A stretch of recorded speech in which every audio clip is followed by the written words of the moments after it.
네, 보수 후보 중에 대표 주자죠. 바로 홍준표 경남지사가요. 했던 말 기억하십니까? 바로 양아치 친박, 양박 기억하실 텐데. 속칭 그렇게 표현을 했죠. 네, 그런데 이 양박에서 홍 지사가 누군가를 빼줬다고 합니다. 그 사람이 누군지 한번 들어보시죠. 네. 양박이 뭔가 했더니 뭐 양아치 친박을 이제 지칭을 하셨습니다. 박근혜 대통령이 돼가지고 또 뭐 국정원 댓글 사건 세월호 얼마나 풍파가 많았습니까? 정말 그거 싸워본 거밖에 없는데 돌아오는 거는 친박 강경파. 홍 후보님께서 좀 서운하게 생각하셨던 그런 친박에 저 같은 사람도 포함되는 겁니까? 아닙니다. 김진태 의원님 말씀에 적극 동의를 합니다. 그 당시에 제가 극히 일부 두세 사람한테 극히 일부 양박이라고 했습니다. 김진태 의원님은 아닙니다. 지금 홍준표 지사의 지지율이 전체 다자 대결에서도 10%에 육박을 하면서 2차 경선까지 치러진 자유한국당에서도 지금 단연 독주하는 모양새다 이런 얘기가 나옵니다. 그래서 지금 보면은 차기 대선 지지도에서도 올라섰지만 지금 본인의 경쟁력이 자꾸 이렇게 올라가니까 어제 한 라디오 방송에 출연해서 또 이런 얘기를 했습니다. 이제는 친박도 좀 끌어안겠다 이런 얘기인데 한번 들어보겠습니다. 우리 땅에서 소위 친박이라는 분들도 박근혜가 집권했을 때 문제지. 이 세력이었죠. 김진태 의원은 국민 대다수가 탄핵을 하자고 하는데도 탄핵에 맞선 용기 있는 유일한 사람이죠. 일부에서는 그 비난도 하고 하겠지만은 그 사람의 소신은 언젠가 평가가 될 겁니다.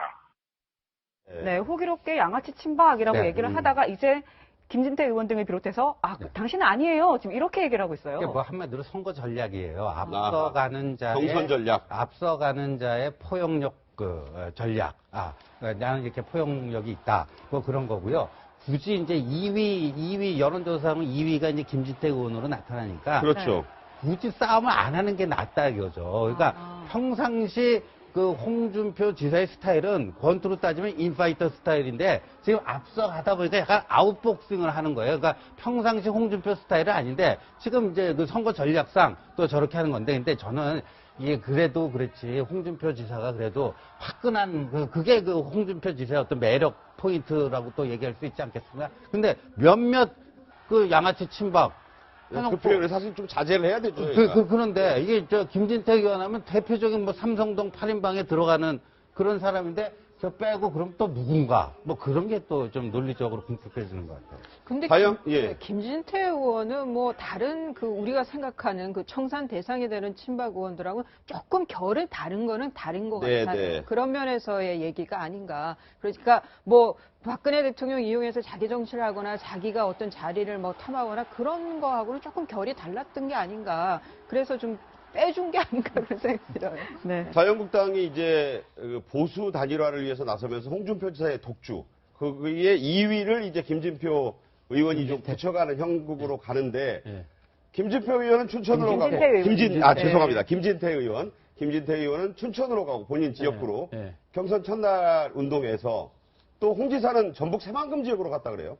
그러게요. 그러니까 지금 홍준표 그러니까 그 후보의 지금 입장은 이제는 예선 싸움은 끝났다. 경선은 끝났다 보는 거죠. 그러니까 지금 홍준표 후보 입장에서는 이제 본선을 겨냥한 거죠. 그렇기 때문에 당내에서 뭐 양박이다, 뭐 친박이다 그거 갖고 지금 이야기할 이유가 없는 거죠. 그리고 지금 2차 예비 경선에서도 본인이 뭐 보도에 의하면 상당한 득표 차이로 1위를 달렸다는 거 아닙니까? 그렇다고 한다면 굳이 당내 문제에 그렇게 신경 쓸 필요가 없다. 그렇다고 한다면 외연 확장을 해야 되는데 그렇다고 하면 자유한국당이 가장 이 아킬레스건이 호남 민심 아니겠습니까? 그렇죠. 그런 측면에서 전국적인 여러 가지 그 현장에도 가봐야 되는 제 1순위로 아마 지금 새만금을 꼽은 것이 아닌가 하는 생각입니다. 뭐 새만금 아시다시피 뭐 지금 몇십 년째 사업 자체가 지지부진하고 있는데 이 부분에 대해서 자유한국당의 상당한 의지를 보여주는 걸로 해서 일종의 광폭행보의 첫걸음을 시작한 것이 아닌가 하는 생각입니다. 지금 박근혜 전 대통령의 오전 조사가 12시 5분에 끝났다고 하니까 이제 1시간이 가까워지고 있는데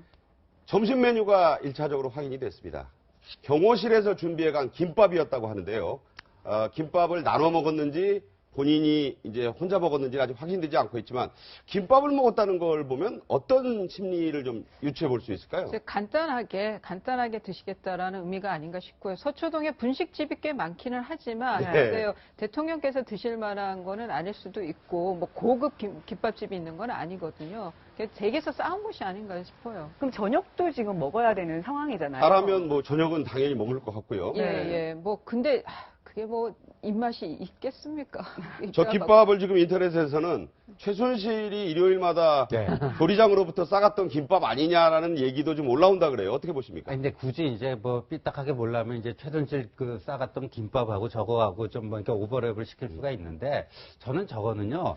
그러니까 그 박근혜 전 대통령 입장에서 가장 그 무슨 먹는 거 자체가 좀 이렇게 뭐 화제가 좀 안 되도록 네. 가장 그 좀 단순한 검소하게. 검소한 메뉴로 저렇게 고른 게 아닌가 싶네요. 네네. 박근혜 전 대통령이 이번에 그 삼성동에서 그 퇴거해 놓을 때 같이 이 부속실 소속으로 자신을 도와줬던 70대 그 도우미, 가사 도우미도 같이 왔다고 그러더라고요. 여성 도우미라고 하죠. 여성 도우미. 예. 여성 도우미. 음식을 잘하신다고 네네. 하니까 아마 그분이 아마 준비한 김밥이 아닐까 싶고요. 아마 뭐 박근혜 전 대통령 입장에서는 아무래도 뭐 지금 여러 가지 복잡한 신경상 뭐 지금 입에 뭐 지금 뭐 그 음식이 지금 뭐 제대로 넘어가겠습니까? 그렇죠. 아마 그런 차원에서 간단하게 김밥을 준비한 것이 아닌가.